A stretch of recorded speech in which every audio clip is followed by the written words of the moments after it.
I'm Crystal Washington, technology strategist and futurist. And I'm Karen McCullough, the millennial evangelist who helps you adapt to change. And today, we want you to rethink it forward. And by rethink it forward, we mean that there are things that have worked for all of us in the past that aren't going to work for us in the future. And if we're to be real honest, they're not even necessarily working for us right now. No. Well, it's Fun Friday. Fun Friday. I love it. So we got this idea to tell you our fun story because we call ourselves the Wonder Twins sometimes. And so this is about the Wonder Twins uniting and how they collaborated and they got together, right? So I'm going to take you back. I'll start it off. Okay. I'm going to take you back to 2009, the middle of the recession. In 2009, I had just published a book with my daughter, Meredith. It was called The 7 Women Project. And it was just went out and it was self-published. And one Sunday morning, I was on the Facebook. That's what I called it back in 2009. And a woman named Crystal Washington had got a hold of the book. And she started, I didn't know who this woman was. Oh, yeah. I still have it. Wow, that's a relic. That's going to be worth a lot someday. And she posted on Facebook how great the book was. And I started seeing my sales that morning going up on Amazon, and I freaked out. I said, who is this woman? But back then, I wasn't smart enough to even, I think I thanked her, and that was it. A week later, synchronicity happened. We were at the exact same networking event, and she came up to me, and she said, I read your book, and I think that you should make each of the 7 women a character on Twitter. And I said, who are you? No one back in 2009 gave me any free ideas. Everybody would charge me for that one. And I knew we had to become friends. But look at us. We're so totally different. But Two different generations. Yes. But wait, there's one part you left out that was interesting. Good. So apparently you had looked into me and you saw my website. And at the time I had a marketing firm. And you noticed that I did some speaking. I had like this little tab for speaking. She's but right. I was speaking for like honorariums. So, that's when basically people buy you like a fish dinner or something, right? And Karen said, after I'd given her that Twitter tip, she said, I looked at your website. She said, and I see that you want to be a professional speaker. And Karen had already been doing it for, I don't know, maybe 10 years at that point. And she said, I'm going to make you into a professional speaker. And I'm thinking, okay, lady.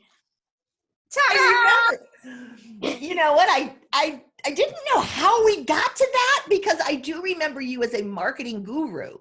And I thought, wow, she's a guru. She's going to help me. So I'm thinking we'll have her become a speaker. And in the meantime, she's going to teach me all this social stuff, right? Yeah. And it worked. Yeah. I mean, in the end, you became so social media savvy and you crafted, like literally, I mean, you took me on the short course to speaking, what would normally take someone probably 7 years.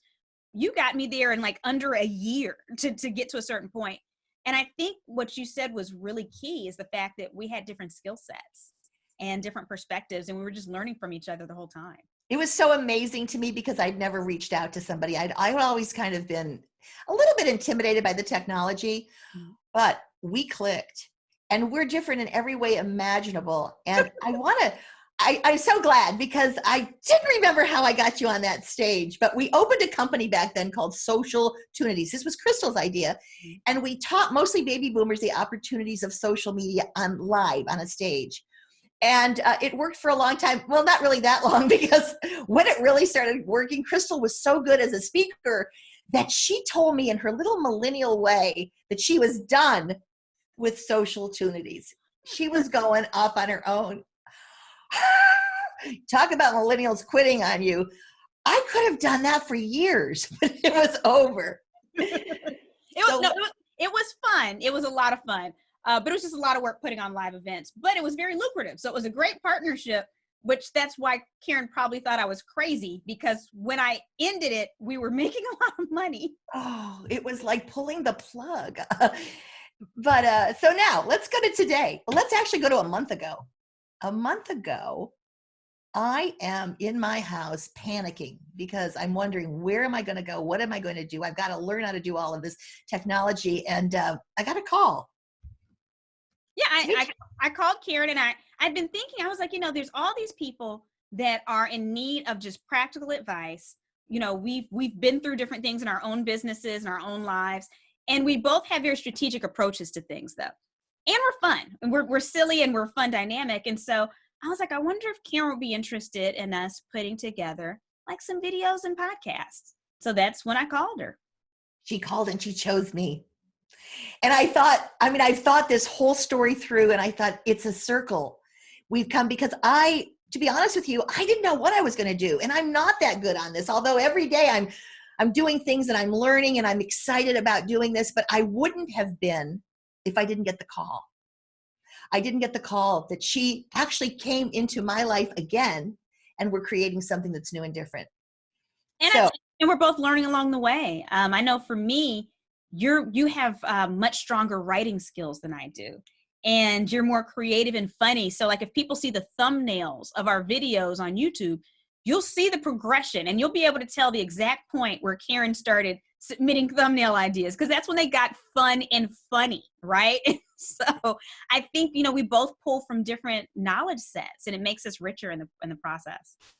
So today, I think that so many of us, and it could be any generation, I don't think it's just baby boomers, but I think all of us out there are afraid of technology. I think that there's a fear because we're going to have to do things very differently. And what I want to say is if you can find help, and if you're good at technology, maybe this is your chance to help someone else. Because I think it's that when we begin to collaborate, when we begin to really look at the generations, to look at our differences and realize that there is someone out there that is very different than we are. And together we can make something much bigger than we could individually. Just have fun in the process. I would hope that, Karen, can I issue a challenge? Is it okay if we challenge? Oh, yeah. So I want to challenge everyone. It could be around technology. It could be around anything. Find someone right now who is pretty different than you, but you have fun with. Because Karen and I, we laugh and giggle the whole time we're together. Please understand, we have so much fun. Find someone that's really different than you and find some kind of way to collaborate. Find some kind of way to learn from them.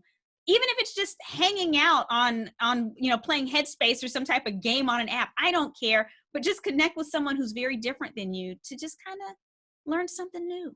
I think so.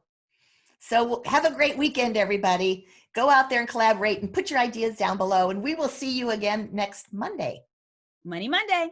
Money Monday.